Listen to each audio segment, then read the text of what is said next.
What an awesome fella, the Cunnamulla fella. Well, he's our starting point, our pivotal point as we feature this Warrego River and the Paroo Shire in this episode of Travel Oz. G'day, welcome, I'm Greg Granger. Ahead, wildflowers. The red ochre plains are blanketed with every colour of the rainbow.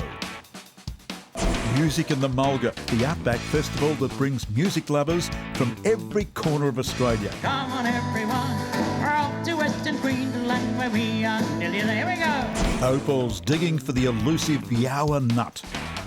Yabbies, the hunt is on. And Riverlights, Cunnamulla's brand new festival, all under the watchful eyes of the larger-than-life Cunnamulla fella.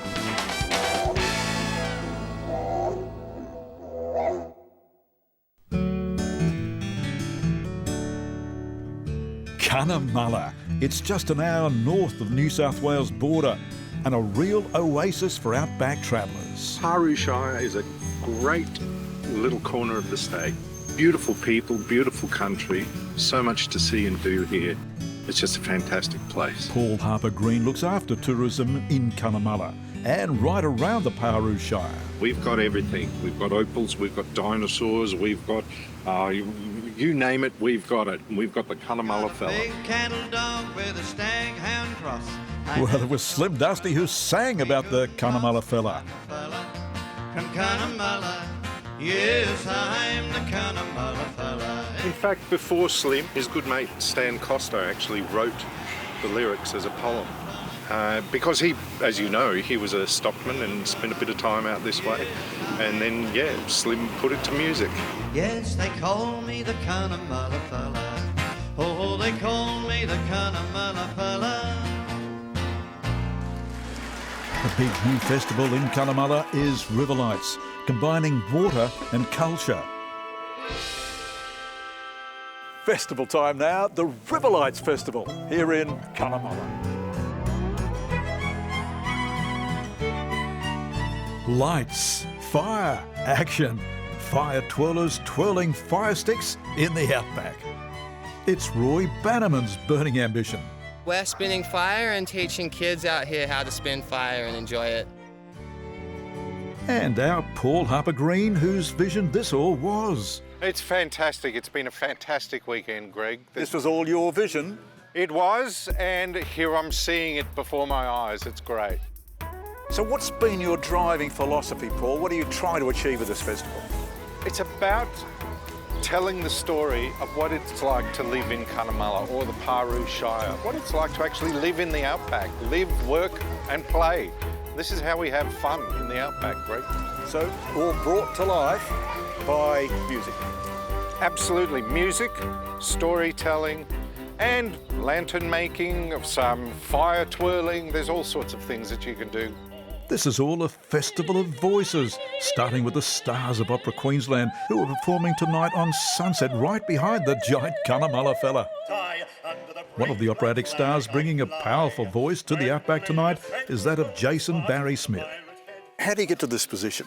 Oh, well, I've been singing for a very long time. Music's been part of my family for many, many years, and then I studied opera at the Conservatorium in Brisbane, and then I went overseas and did study in England and Rome and in Munich as well, and then I came back home. I've been working with the company ever since, and then also working as a person who comes out to regional Queensland and works with young people as well as performing. It's wonderful to be here at the Riverlights Festival, and it's wonderful to bring music back to, well, my father was from Barcaldine, so, I'm bringing music back to the place where he made it way back in the 40s and 50s.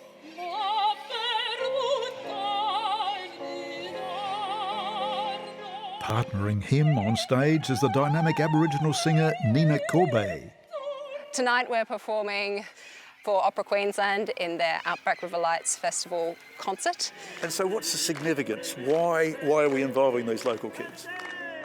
I think for any of us who are drawn to music, that draw starts from a really young age. So it's such an important thing to be able to work with the students and to hopefully give them some of that magic that we felt when we were children learning to sing. So it's just a special thing to be able to offer. Next evening, the Riverlights Festival begins with a twilight parade. Giant illuminated creatures bring light and life to this parade through the streets of Cunnamulla. It's as if the entire town is joining in. Even our fire twirlers have lit up again. It's all leading to the main stage in Centenary Park for a show called Light It Up. And light it up they certainly do. This show is all part of what's known as the Music Trail, with its creative director and CEO, Joel Edmondson. So Cunnamulla is the second stop on the Outback Music Trail that begins in St George, goes to Cunnamulla, then Charleville, then Tambo. So our ambition is to create 7 trails in different regions of Queensland. Tonight we've got a show called Light It Up that's an all-Indigenous female lineup, really appropriate for a town like Cunnamulla that has such a significant Indigenous population. Alice Skye is opening the show with a really thoughtful, beautiful set, and then Emma Donovan and the Putbacks will come in after that, and they're more a funk soul outfit to turn the night into a party. Shows like this don't often come to outback towns, and that's really what's motivating us, both in terms of getting visitors to have a reason to come to places like this, but also to bring something really magical to the community. To round it all off, Alice and Emma come together on stage for a performance to wind up this year's Outback Riverlights Festival here in Cunnamulla.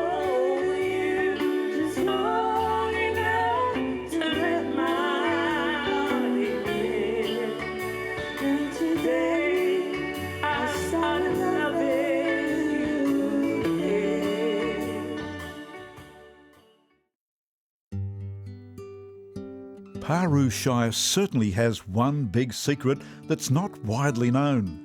Wildflowers. Come the months between July and October, the red ochre plains are blanketed in carpets of glorious flowers of all types. It's a tremendous transformation, a kaleidoscope of colour that is ever so vibrant. One Paroo flower lover who studies these flowers is Carmel Watmore. Carmel, we're seeing lots and lots of lovely flowers here in Paroo Shire. Yeah, this has probably been the biggest season in 10 years. This country is, like a lot of places in Australia, has been through like a terrible drought. Yes. And suddenly you've just had nearly every week rain, and this is the result that you're seeing here today. It's just everywhere. So WA, Western Australia, boasts of being the wildflower capital of Australia, but the truth is I'm seeing carpets of flowers, beautiful white flowers, all colours of the rainbow. Yeah, it's just stunning. You get the beautiful blue daisies, these lovely yellow flowers here, just the amount of feed on the roads and around town, so you'll see flocks of budgies and beautiful bird life, everything just coming into this area because of all the flowers. And specifically, what have we got here, these lovely red flowers? So these we call rosy docks. So they Yes. came out with the Afghan cameleers in their pack saddles. And yeah, as you can see, it's just a beautiful soft pinky colour and it stands out so beautifully. So rosy docks everywhere, and then we're seeing, is this the wild canola? So it's wild turnip, they call it. Yes. On the way up north of here, you'll see it like probably 5-6 foot high on either side of the road. It's an amazing sight. Carmel has been busy with a number of beautification projects around Paroo Shire. In Cunnamulla, she takes me around one of the walks where she supervised the construction of trails and bridges. So yeah, so this bushlands area where we are today, in 2018 we had a team working out here for 6 months. And when you spend time every day out in a place like this, you start to notice things that you perhaps wouldn't, like if you just walked through. So sometimes we'd be walking through here and there'd be echidnas. Other days we'd have emus out here. And like I said, the bird life, the parrots, the fairy wrens that come in here. It's just a beautiful spot. Back in the fields of wildflowers, youngsters are making the most of their colourful background. The land is certainly coloured up with this glorious floral display, a clear sign that abundant rains have been leaving a delightful legacy after years of drought.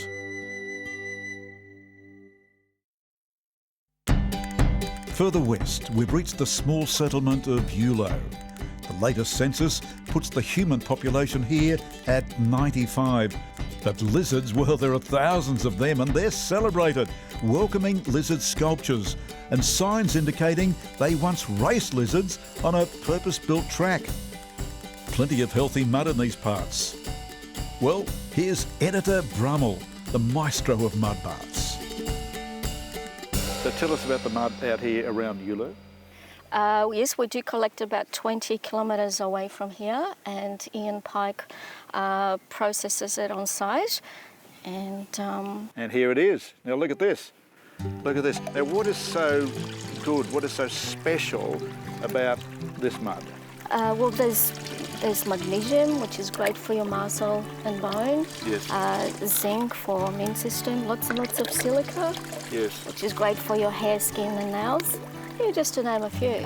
All right, so you're capitalising on it by collecting the mud or having the mud collected, processing it, cleaning it up, and then having people immerse themselves in a bath. That's right. Let's put some of that mud on you. I'll just put it on one side and then you can do the other side. So Editor, what is a mud bath like this meant to achieve? It's detoxifying, rejuvenating and relaxing. From mud to Mulga, music in the Mulga.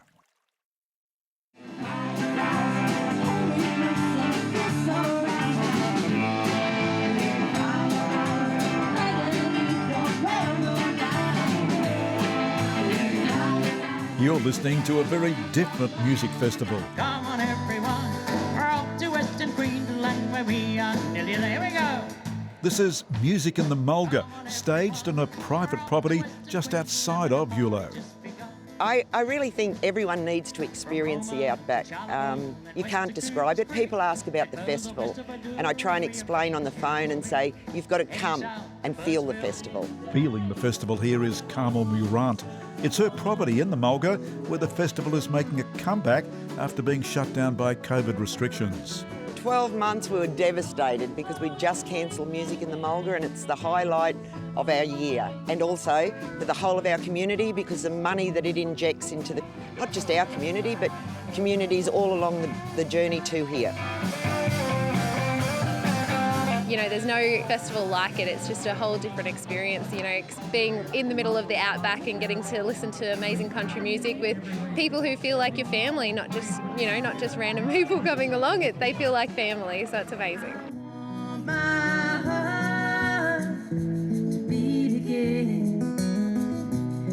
In all, some 1,500 people travel here from all over Australia. And the community spirit out here is just sensational. Yeah. It really yeah. is. Nice to meet different people. Yeah. And certainly different to the city life we've come from. Totally. Great for local businesses too.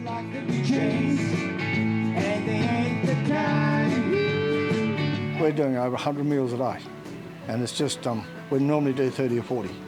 And we're doing over 100 meals a day. We're doing 80 and 90 cartons of beer a day. It's just beyond comprehension how much it's improved our business. I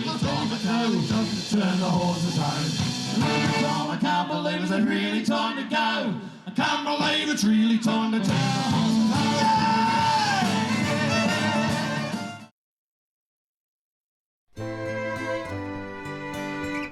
Paroo Shire also has some good fields of opals located around the colourful hilltop town of Yowah. Locals mine for them, cut them and sell them, like Jean and Kay Kerner. G'day, Greg. Good to see you. Come on in. Yeah, good on you. And there on display are the very best of Jean's dazzling opals. Jean, I believe you are the oldest resident in town? I believe I am so at this stage, yes, Greg. Wow. Since what year? 1949. First came to town, yeah. Wow. Now your claim to fame these days is what? I'm a retired old fart with nothing doing all day long to do it in. I run an opal shop, if you like. So how has it been here in Yowah? It seems a very isolated town. How's life been? I don't call it isolation. I'm certainly closer to any town than I was on the farm. So I find it quite nice. It's 2 hours to get to Cunnamulla. I've worked on wife's worked in Sydney and so have I, and it was further to get to work in Sydney in time. So this is easy. These days, you and wife Kay are an incredibly creative couple. I see her works of art around here that she's selling and having hung in countries all over the world. That's correct, yeah. Yes, Greg, yeah, she's a very fine artist. I deal with opal. I sold my first opal when I was 10, made my first piece of jewellery when I was 10. Then these are all Yowah nuts here, probably bottom end, from which we make the jewellery. You can see we've got some nice earrings, a few rings, quite a lot of pendants as such. Try and make some little individual stuff like this, the half moon, as you can see. We not only get the Yowah nut here, we also get black opal here, white opal and boulder opal. And it's the only field that has all four of the major types of opal. Jean's neighbour, Peter Clayton, is hard at it today mining. Been mining 33 years. Yes. Found some opal? A bit. A lot? No. Enough. So when you find that opal, how's that experience? Yeah, it's pretty amazing to have that, you know.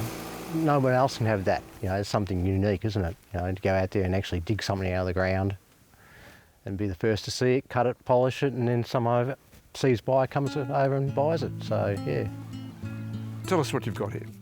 Well, that's a typical matrix sort of skin nut, the opal going around through the stone, right? That's more of a sort of a crystal sort of nut. From Yowah and its distinctive opals, let's head northeast to meet another great character of the outback.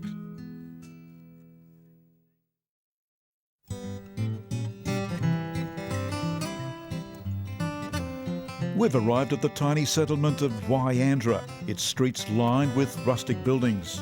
But it's one building in particular that has been taken back to the glory days of its opening back in 1909. It's the post office, where Glenn Patterson has so colourfully tarted it up. Welcome to Wyandra Post and General Store, where for your dollar you get more. Glenn, you're so corny. How are you, Greg? King of Wyandra. Oh, wouldn't say that too much, but... You've got your store here and you've really dolled it up, the paint, the signs, the gimmicks. All fresh, all been freshly done for this tourist season. King Glenn, the tourist's friend. Honest Glenn, the tourist friend. You going to show us around? Come and have a look.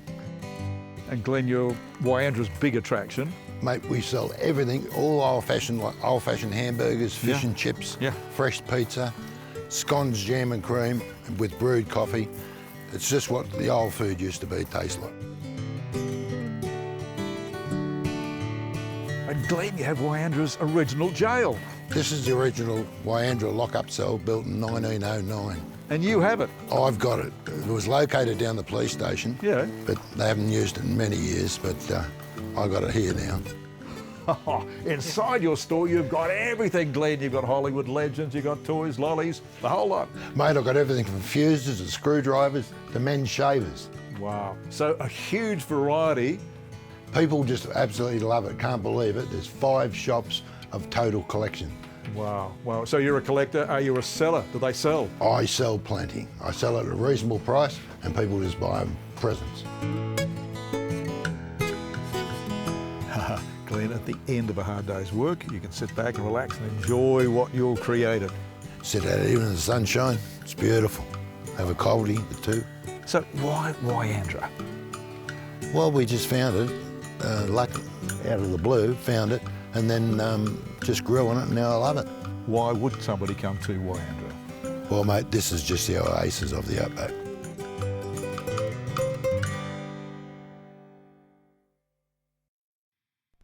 We're heading back into Cunnamulla, where locals take great pride in its integration. Take a look at how this works in this town's fishing contest. People from all racial backgrounds cast their fishing lines together. Steve Mitchell got this event going. Steve, how did this come about? Oh, just a friendly conversation with a work colleague at work. Yeah. He's been away to Durham-Bandy and them places up at the Yowah Peterson Dam, and he thought it was a good idea to go out and start a fishing club in Cunnamulla. So yeah, 53 entrants today, so, which is good, you know. And the river's she's in full swing, so that's the main thing. And I think a lot of people are catching fish.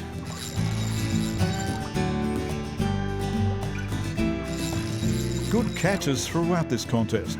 The flooded Warrego River proving that the fish are biting strongly. Hey, here we go, another big fella. Look at that fella. Art is also defining Cunnamulla's emerging image. Andrew Nelson is displaying his works of art in the Cunnamulla Fella Centre, with his paintings depicting his own story here. Andrew, very significant here. You've painted a reserve, an Aboriginal reserve just outside of Cunnamulla, and this was in fact your home. Yes, it was for a long time, and we made good of a bad situation. But And there were rules, you couldn't come into town in Cunnamulla? At the time, yeah. Exactly the same rules was stayed outside of town. We came into town, we had to walk through certain doors at the time, away from everybody else. Yeah, we moved on, and but we try not to forget, because forgetting is one of the things that forget it, well that's it, you don't learn nothing from it. And much of your artwork has been translated to clothing. Look at this. This is a fishing shirt you're wearing. Yes. It was something that, a collaboration with the fishing club in Cunnamulla. They approached me and said, hey, listen, any chance that we could, get a painting from you of the Warrigal River and Yellow Belly and the cod? And I said, yeah. And so we got it to go, and this is the end result. Yeah. And the symbolism here? 5 canoes, 5 tribes along the Warrigal River and around the area in Paroo. And such a powerful painting. Oh, very. That the police force here in Cunnamulla have said, hey, we'd like that on the front of one of our highway patrol vehicles. And here it is, the official launching of a police car with Andrew's artwork displayed. For Andrew and family, this is a moment of great honour.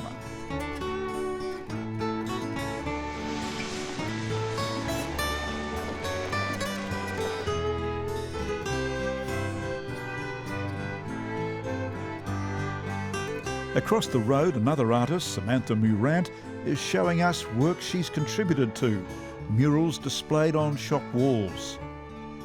So wonderful to see art here in Cunnamulla. Yes, it's actually quite a creative town once you get to know it. There's actually quite a lot of very arty people here. Growing up in Toowoomba and then moving out here, there's no way that I had ever imagined having my own art studio or doing what I do. So I think that in itself is such a benefit, and being able to sort of share that with other community members is really wonderful.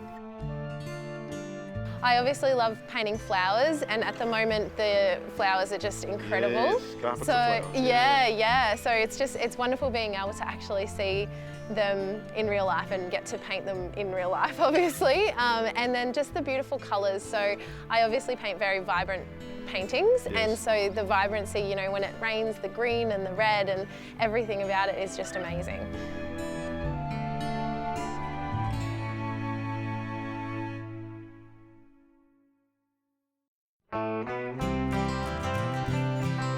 One part of Cunnamulla that's been central to the town's development is the railway station. Trains used to run here from the coast, but the last passenger train rolled out of here almost 20 years ago.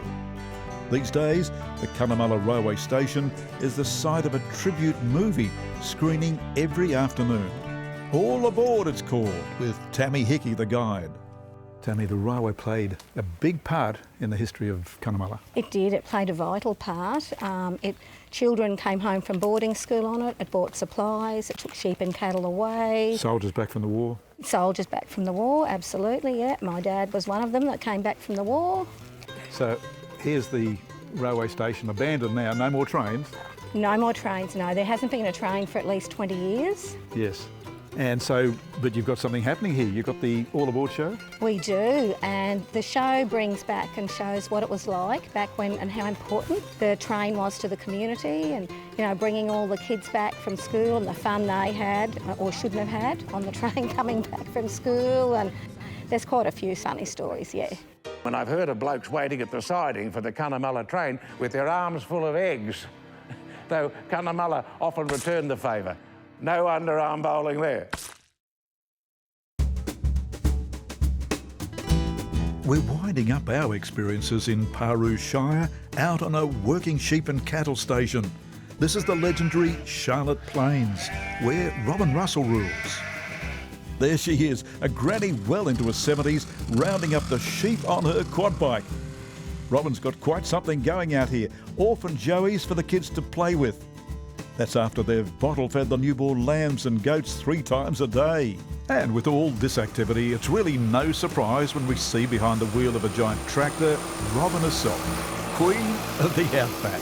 Robin Russell, I never ever cease to be impressed by the farm machinery that you drive, this big whopping tractor at the age of 76. Yes, well, I try and keep my hand in, I think, and do a little bit of this now and then, but of course I am getting up there, so I hand over a lot of these responsibilities to others now. Oh, it's very much a working station. We don't like to, it's not a hobby farm or a tourist resort, but we have only about 2,000 meat sheep now. We've changed from wool sheep to meat sheep. Now, the great Artesian Basin very much services your property. You've got a whole pile of uncapped bores, do you not? Oh, no. We've got this one Artesian bore put down in 1892.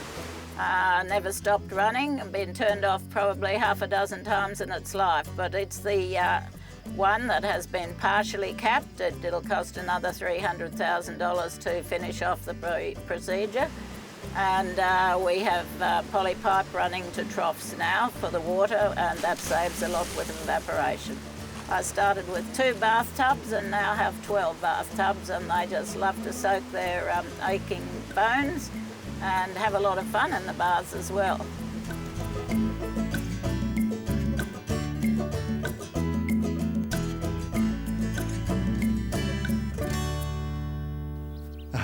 This body of water is what's known as a bore drain. It's got the warm waters of the Artesian Basin in it, and in this drain, in this bore drain, there are thousands, tens of thousands of yabbies. They dig themselves into the mud.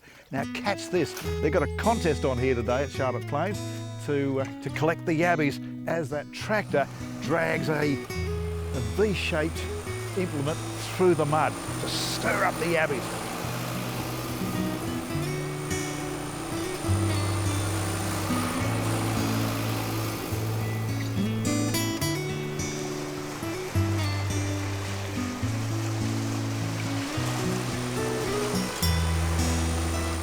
Catch the yabbies, they certainly do.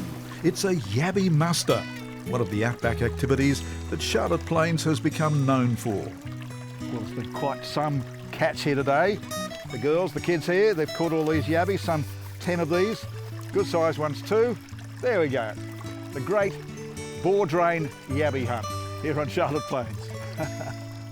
Then a good old-fashioned campfire to wind up our time in Paroo Shire.